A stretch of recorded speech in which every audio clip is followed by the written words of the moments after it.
Bonjour à tous. Donc, nous allons continuer les 7 étapes pour une vie épanouie ce matin. Je vous rappelle que nous parlons de franchir des portes, de franchir le seuil des portes. Et nous avons vu, notamment, nous sommes partis de Apocalypse 3, verset 7, où nous voyons Jésus qui va mettre une porte devant nous, qui va mettre, il dit, j'ai mis devant toi une porte. C'est au verset 8 exactement.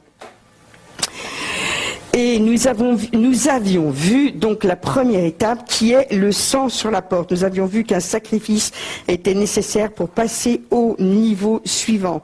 Et donc la dernière fois, nous avions entamé la seconde étape qui est de dépasser la confusion. Nous avions vu tous ces états de confusion, en fin de compte, quand nous avons des changements dans notre vie. On a des changements, on se marie, on a un enfant, on passe du collège au lycée, on passe des examens, on change de prof, on change de méthode. Il y a beaucoup de choses, on passe de la vie active à la retraite.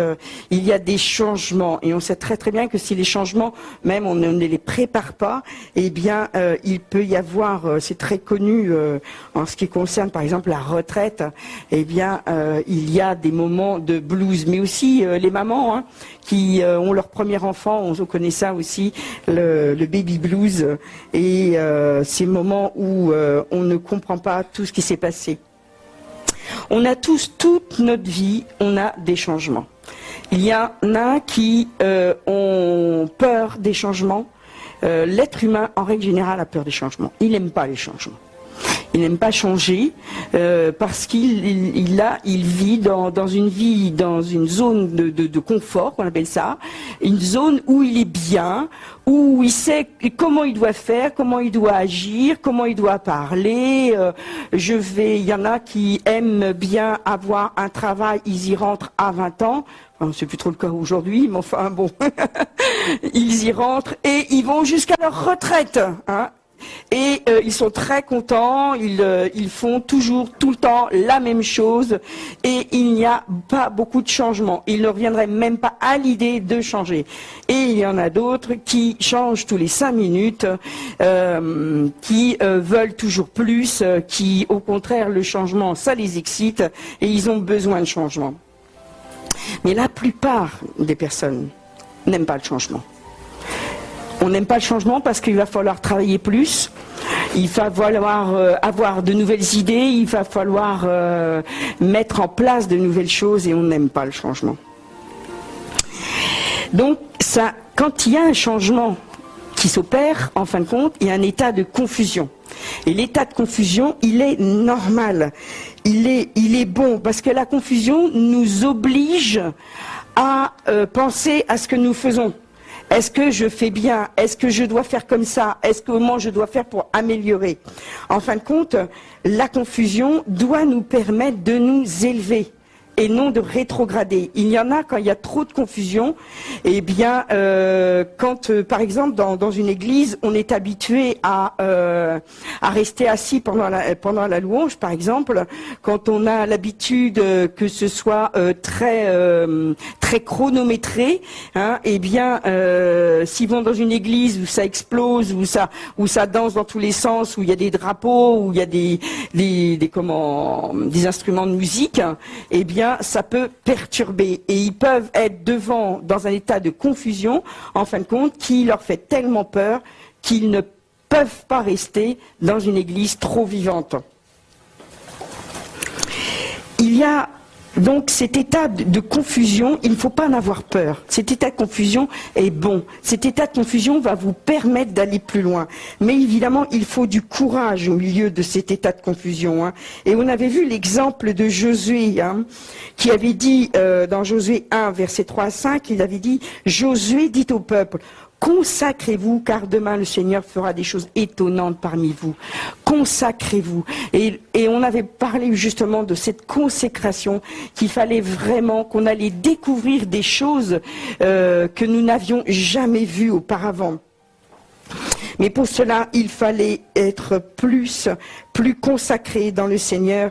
Et Dieu va dire, si tu mets en pratique évidemment tout ce qui est écrit dans la loi, pour nous, notre loi est accomplie dans le Nouveau Testament. Il dit, c'est dans Jacques, c'est les mêmes versets, tu mèneras à bien tes entreprises, tu réussiras. Donc on avait terminé là-dessus, j'avais terminé sur cette conclusion. Le succès et la prospérité n'arrivent pas sans courage et sans un plan d'action. La prospérité se trouve sur le terrain de la foi et du courage, tandis que le succès se trouve sur le terrain d'une direction et de la persévérance. Voilà, alors aujourd'hui on va parler d'environnement. Quel est votre environnement? Si vous êtes centré sur vous, centré sur votre petite personne, oui, mais toi, c'est facile, évidemment, toi, tu as des parents riches, ou tu as des capacités, ou pour toi, c'est facile, mais moi, mon environnement, c'est autre chose. L'environnement ne doit pas fabriquer, du moins, ne doit pas influer sur vous. C'est vous qui devez influer sur votre environnement. Un chrétien a l'autorité divine et c'est lui qui influe sur les autres. Tu es au milieu un soir de deux personnes qui parlent de choses qui sont, comme on dit, inappropriées. Est-ce que tu vas subir les discussions, par exemple des discussions salaces, des discussions vulgaires, des discussions où on critique tout le temps? Est-ce que tu vas ne rien dire? Non. C'est à toi d'élever la voix. C'est toi qui dois influer sur les autres. C'est toi qui dois amener le niveau de discussion au niveau du royaume de Dieu.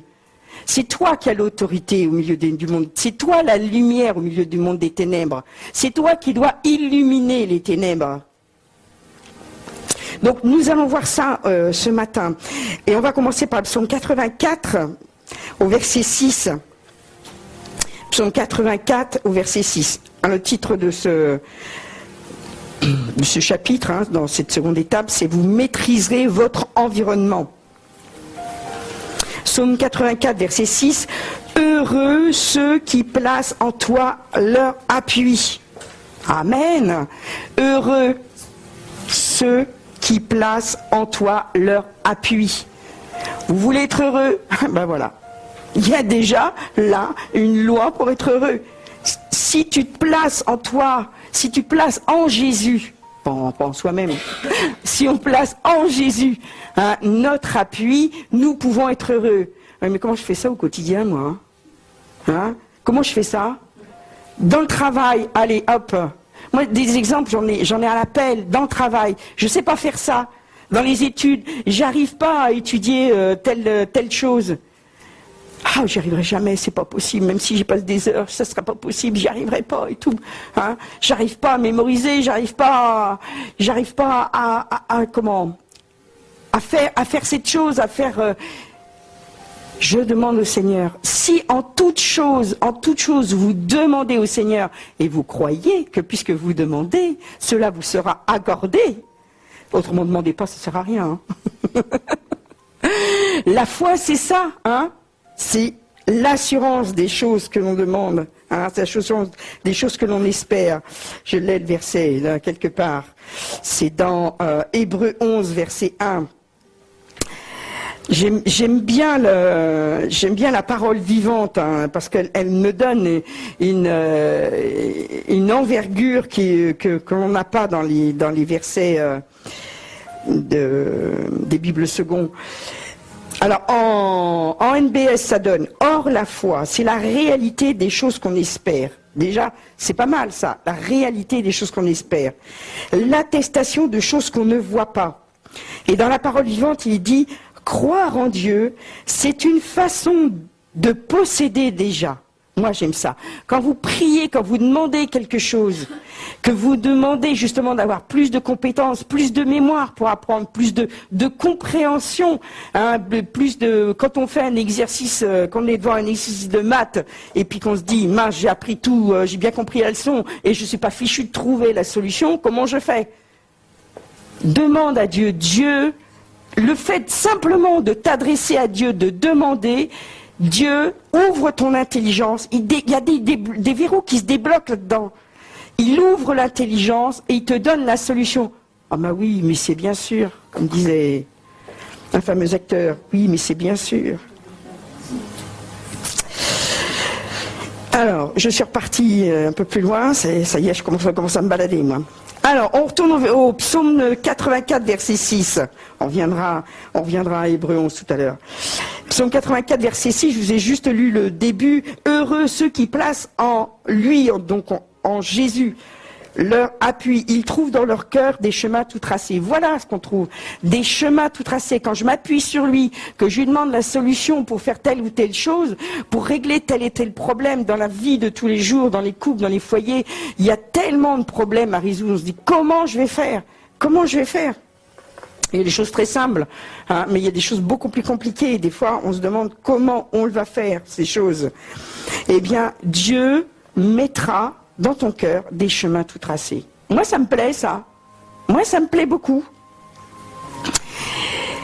Si vous vivez votre vie sur des chemins tout tracés, ça, c'est une discussion, tiens, qu'on a eue ce matin au petit déjeuner. En ce moment, je me pose beaucoup de questions sur l'avenir. Sur où aller, comment faire, quand aller, avec qui aller, plein de questions Mais en ce qui concerne, par exemple, l'Église, là, Dieu a tracé en mon cœur un chemin vraiment. C'est un chemin tout tracé, comme il est écrit. Là, je ne me pose pas de problème. Je sais où il veut aller, comment il veut y aller et comment il va faire. Et je vous assure que c'est très rassurant.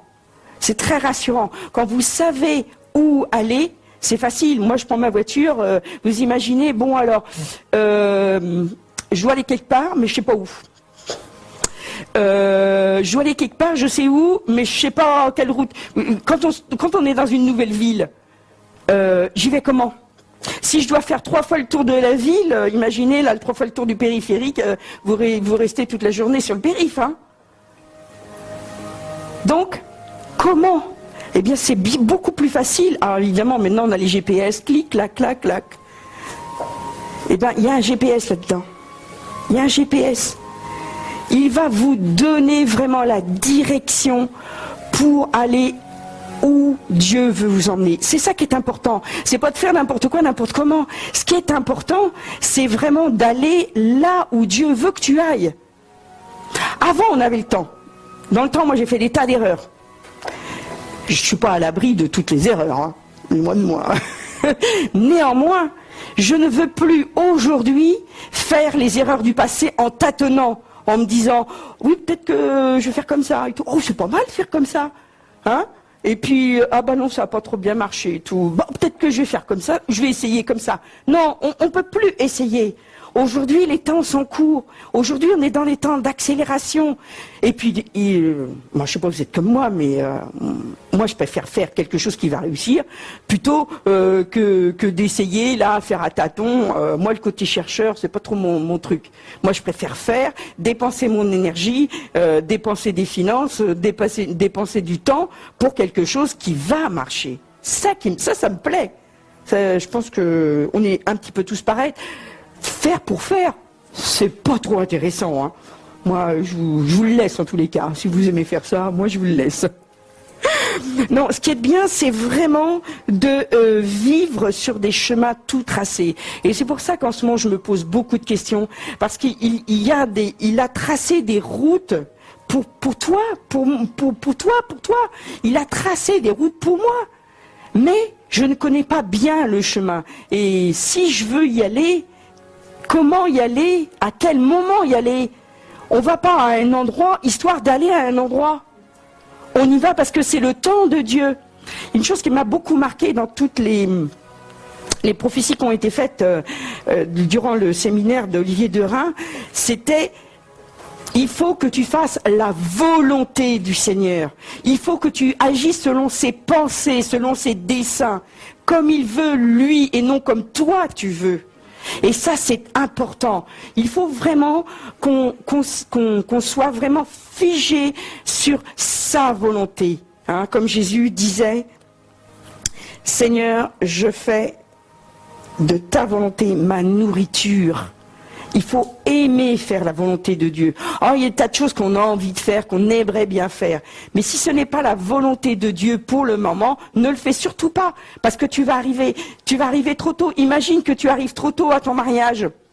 Ben, ça ne le fait pas. Imagine que tu arrives trop tard à ton mariage. Ça ne le fait pas non plus. Il faut arriver à l'heure juste. C'est ça qui est important.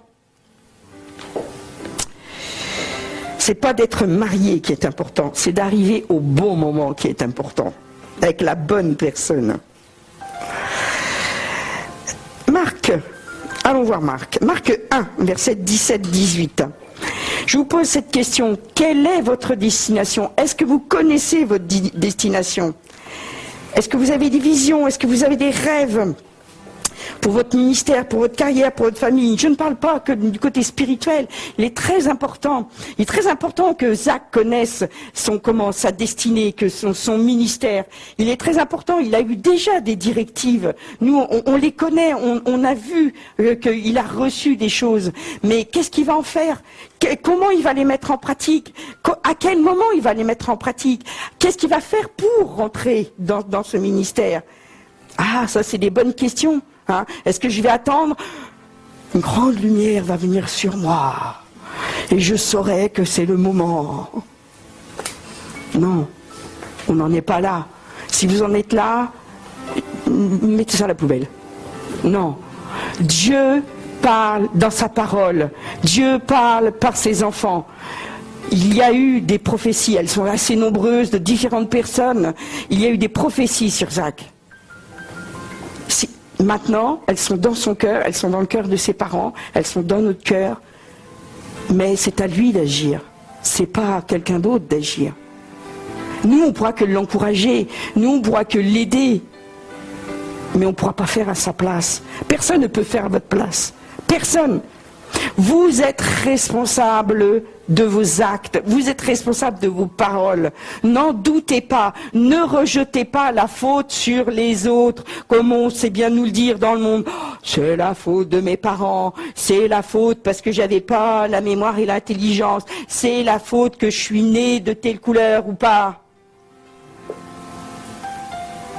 Oui, c'est ce qu'on nous dit. Non, non. C'est vrai qu'il y a des circonstances qui sont plus ou moins favorables ou non. Mais vous savez très très bien qu'il y a beaucoup d'exemples de personnes qui vivent avec des circonstances hyper favorables et qui font que détruire leur vie. Et nous, on n'est pas de cela, parce que nous, on est enfants de Dieu. On est princes et princesses. On est des ambassadeurs et des ambassadrices du royaume de Dieu. On n'est pas n'importe qui, hein. Ne laissez personne vous dire que vous êtes n'importe qui. Vous êtes d'une lignée royale. Et ça, c'est capital. Amen. Je dis amen, là. Ah. Donc, c'est important de savoir où vous allez. Il en est de même pour l'évangélisation. Si vous suivez Jésus, j'espère que vous suivez Jésus, hein. Oh oui, bien sûr, je le sais que vous suivez Jésus. Dans Marc 1, justement, il est dit, verset 17-18, Marc 1, verset 17-18, Jésus leur dit: venez à ma suite et je vous ferai devenir pêcheurs d'hommes. Moi, j'ai pêcheur d'humains. Aussitôt, ils lissèrent leur filet et le suivirent. Est-ce que ça veut dire que je dois laisser tomber mon métier? Non, ça ne veut pas dire ça, heureusement. Mais Jésus leur dit: venez à ma suite. Si vous avez donné votre vie au Seigneur Jésus, il vous a dit: suivez-moi. Suivez-moi. Et c'est vraiment quelque chose que le Seigneur nous donne profondément. Si vous avez donné votre vie. Il vous a dit, suivez-moi pour faire quoi? Pour devenir des gagneurs d'âme. Donc déjà là, vous savez où vous devez aller. C'est déjà une mission, et c'est la mission de chacun. Je le répète très souvent. C'est votre grande mission. À ce propos, allez voir comment, je crois que c'est une vidéo, oui c'est une vidéo, de Joel Spinks sur enseignement.com. Vous êtes un gagneur d'âme. Elle est vraiment très très bien faite. Ça rebooste, ça, c'est vraiment ça redonne un coup de fouet. Vous êtes un gagneur d'âme. Ne vous posez pas la question, est-ce que je suis vraiment fait pour l'évangélisation? Vous êtes tous des gagneurs d'âme à partir du moment où vous avez donné votre vie au Seigneur Jésus. Alors vous êtes des gagneurs d'âme. Hein? Vous êtes des gagneurs d'âme. Dites, je suis un gagneur d'âme. Amen. Une gagneuse, hein. Nous sommes des winners.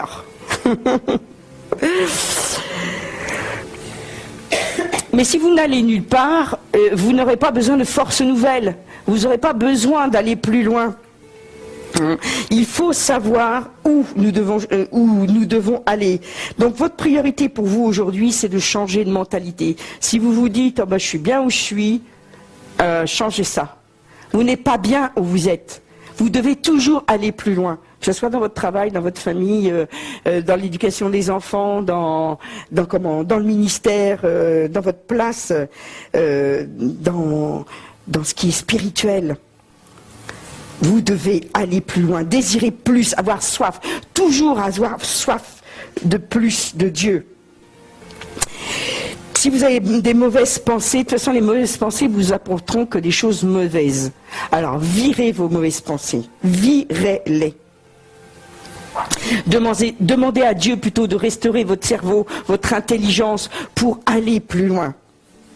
Vous devez toujours désirer plus. Dans 1 Corinthiens 2, excusez-moi, 1 Corinthiens 2, verset 16,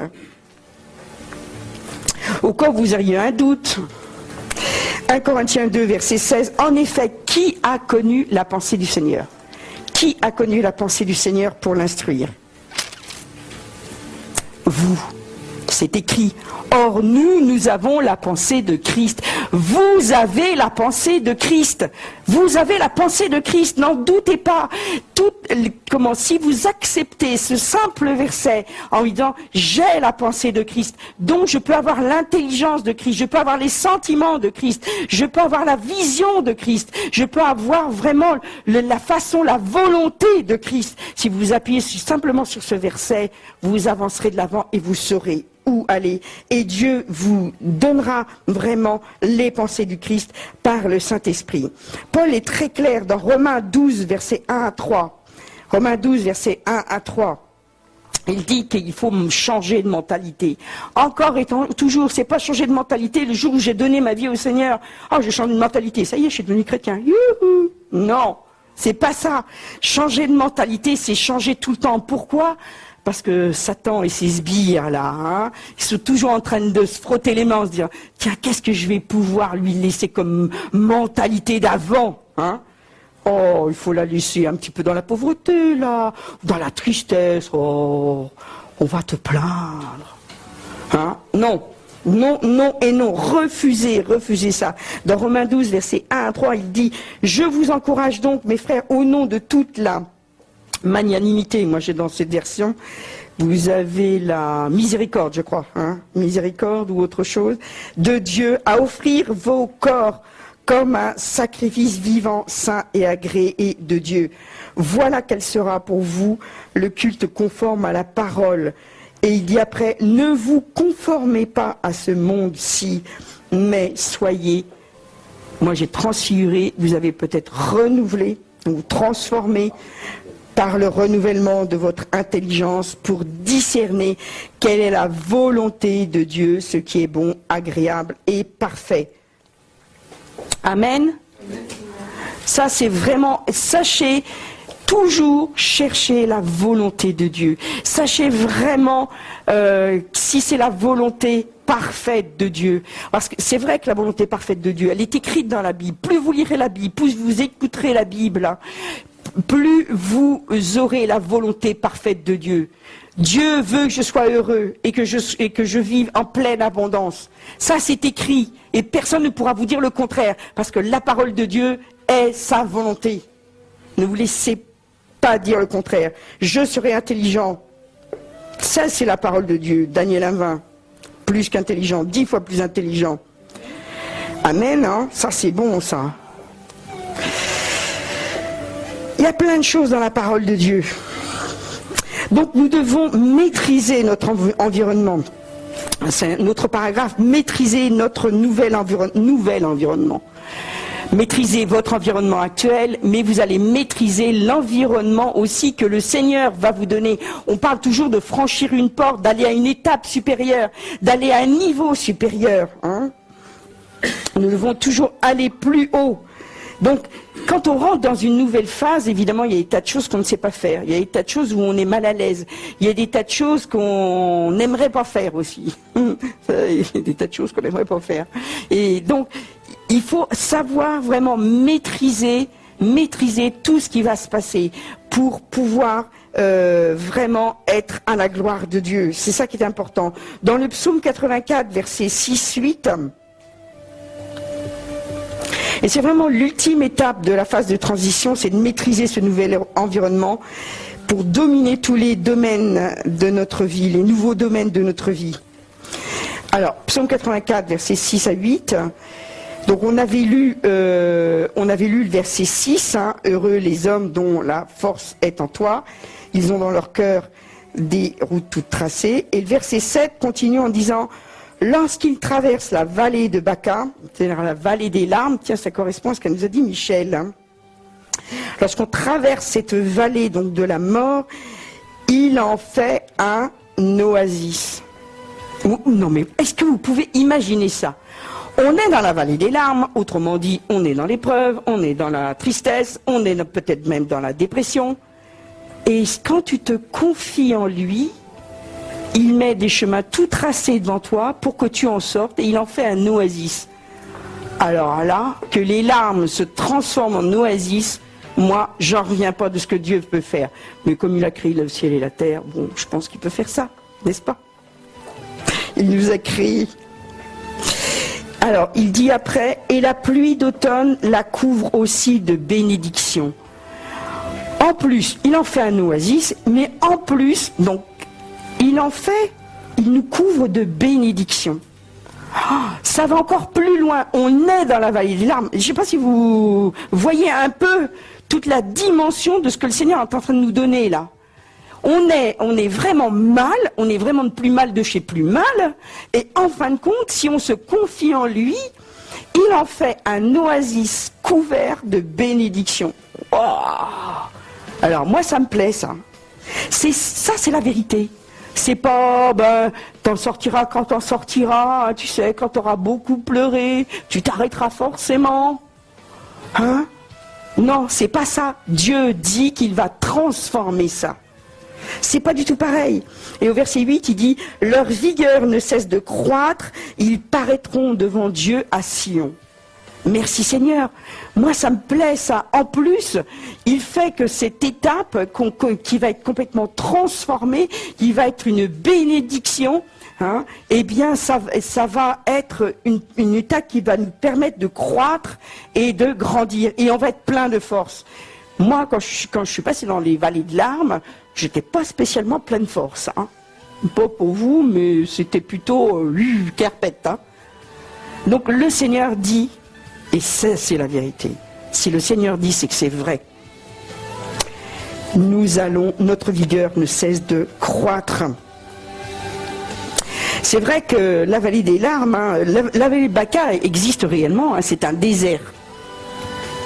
Et c'est vrai que ça peut être effrayant, ça peut être, c'est pas réjouissant, personne n'aime passer par ces moments-là.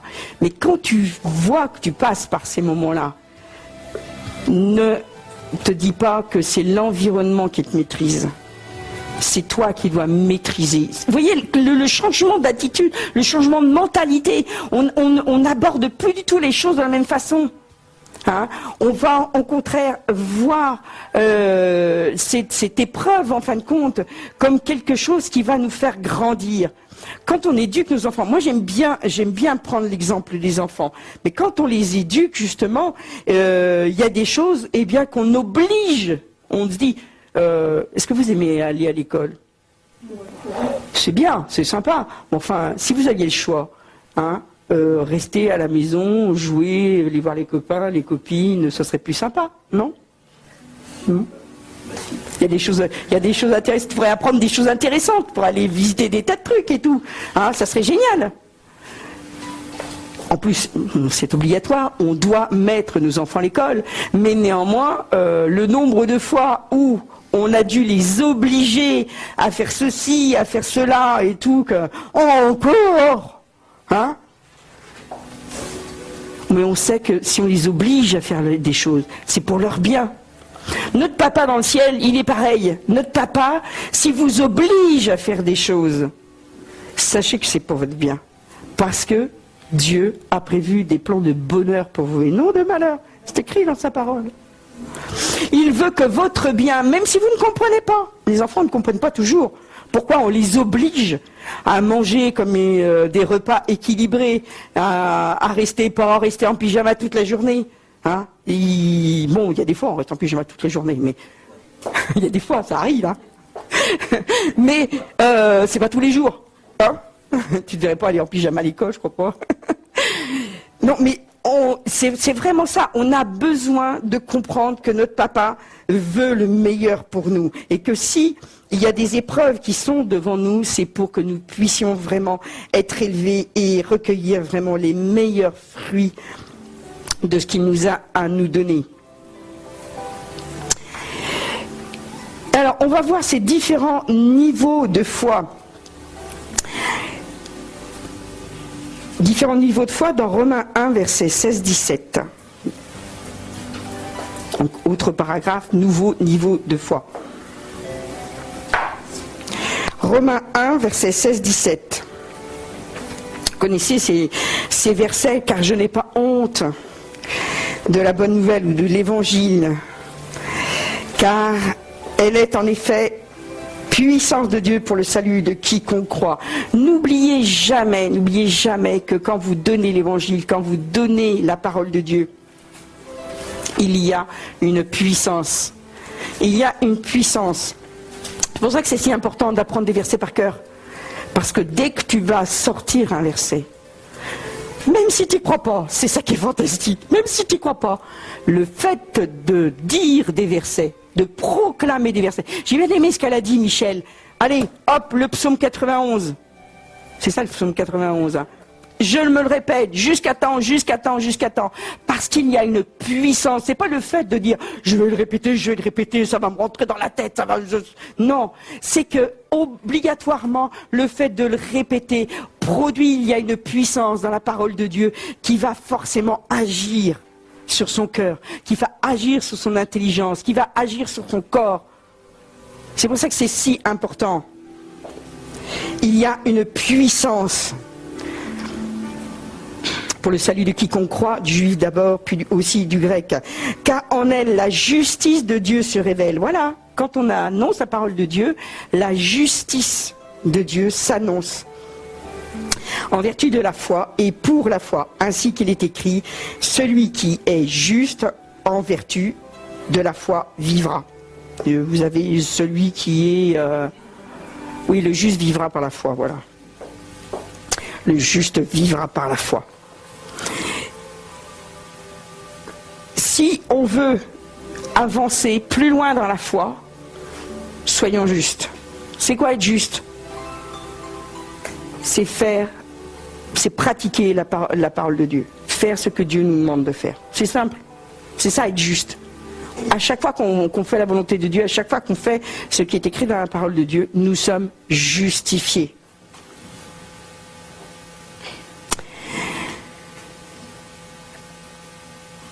Et c'est vrai qu'il faut que vous augmentiez vos niveaux de foi. À chaque fois, là, ce que je vous donne, en fin de compte, va augmenter votre niveau de foi. ça va, le fait d'annoncer la parole, d'annoncer des versets qui parlent de la foi, automatiquement on augmente le niveau de foi. Et la foi que vous aviez besoin pour aller du point A au point B n'est plus suffisante aujourd'hui pour aller du point B au point C. Il faut que votre foi augmente. On le voit quand on impose les mains aux malades. Si quand vous commencez à imposer les mains aux malades, on n'impose pas les mains à un paralytique ou à un aveugle. Non, ou à un mort. Hein?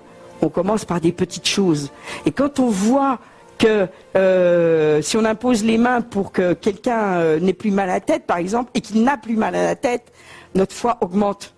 Mais si vous restez au stade de « je prie parce que tu as un mal de tête », non, c'est pas ce que Dieu veut. Ça, je peux vous l'affirmer, ce n'est pas ce que Dieu veut. Dieu veut que tu fasses lever des paralytiques de leur fauteuil roulant.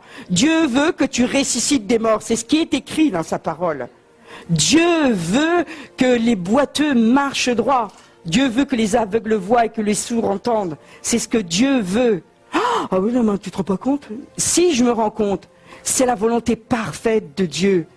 C'est ce que Dieu veut. Mais tu ne peux pas commencer par un mort. Je te le déconseille. Ça va casser ta foi. Mais si tu n'augmentes jamais ta foi, si tu n'essayes jamais de faire un pas de plus, ta foi ne va pas grandir. C'est comme pour toute chose pareille. Hein. J'aime bien prendre l'exemple, c'est Olivier qui prend souvent cet exemple de faire de la muscu. Essayez de soulever 100 tonnes, ça vous n'y arriverez pas, hein. Ni même 50, ni même 30, hein. C'est pas possible. Mais par la foi, on a dit, Dieu dit qu'on déplacera des montagnes. Vous imaginez un peu les tonnes que ça fait une montagne ? C'est ça, en fin de compte. On va faire des choses complètement ahurissantes. Je ne me souviens plus du nombre de témoignages où vraiment, justement, il y a des gens qui se trouvaient au bord d'un... Ça, c'est une histoire qui m'a fortement marqué. Ils étaient poursuivis par des guérilleros. C'était dans les pays là où il y a de la jungle et tout. Hein, comment ? Peut-être pas dans la Pampa, hein. Enfin, dans ces pays où il y a beaucoup de guérilleros et ils étaient plusieurs dans une jeep et il y avait eu une très très grosse tempête, vraiment énorme et normalement ils devaient passer à un endroit à gué comme on dit. Il y avait une rivière et ils devaient passer en fin de compte avec la jeep, ils pouvaient passer normalement sans problème.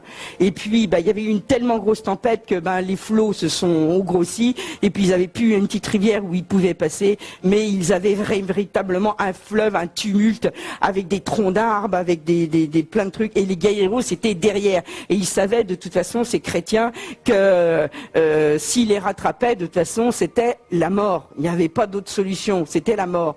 Et ils se retrouvaient là, devant le fleuve, ils se disent, qu'est-ce qu'on fait? Vous croyez qu'ils ont dit, notre dernière heure est arrivée, merci Seigneur, prends notre esprit. Non, c'est pas ça qu'ils ont dit. Ils ont dit, Seigneur, toi tu es le Dieu tout-puissant. Toi tu peux faire les choses. Tu sais que tu veux nous emmener dans un village où nous allons évangéliser. Nous allons faire encore des choses pour ta gloire. Et qu'est-ce qui s'est passé? Ils ont fermé les yeux pendant leur prière. Et quand ils ont ouvert les yeux, ils étaient de l'autre côté. Tout simplement. Ils étaient de l'autre côté du fleuve. Et les guérilleros, ils étaient juste derrière en train de les regarder. Ça, c'est Dieu. Mais on ne commence pas avec des histoires comme ça, évidemment, dans la vie chrétienne. Mais si vous ne commencez pas là où vous êtes, vous ne savez pas si vous n'allez pas vous retrouver dans des situations... Moi, je me suis retrouvé dans des situations complètement dingues, surtout en voiture. Et là, j'ai prié mon Dieu, et Dieu a fait les choses. Quand je raconte certaines histoires, les gens me disent « Non, ça, c'est pas possible. Non, ça, c'est pas possible s'il n'y a pas un miracle de Dieu. » Ce n'est pas possible. Dieu veut que tu ailles beaucoup plus loin dans la foi.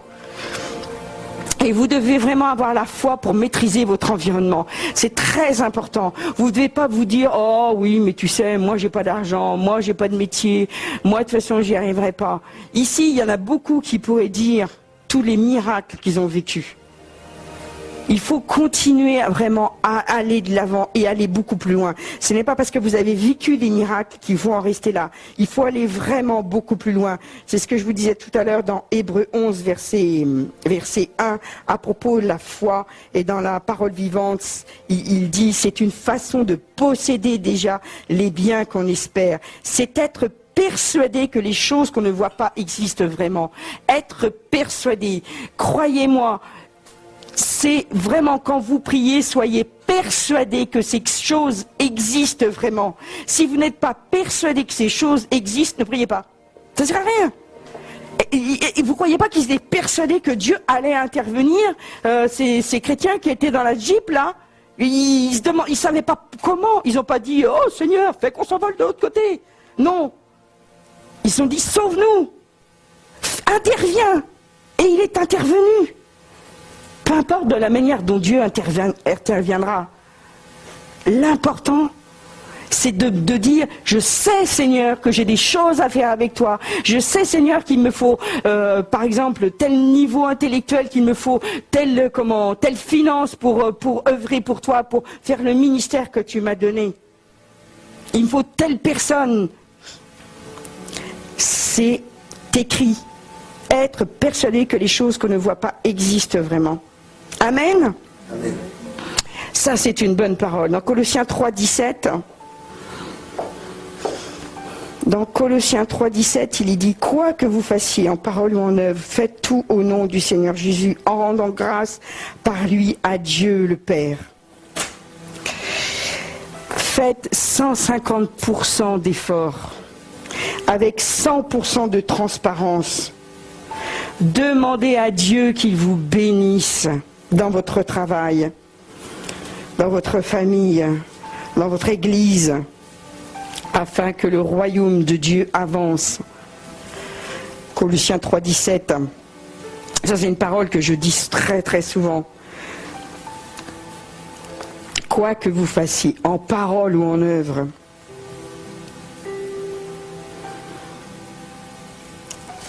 et lorsque vous demandez une faveur à Dieu, recevez-la pleinement. Recevez-la pleinement. Quand je demande quelque chose, j'ai l'assurance que ce que je demande, il va m'exaucer.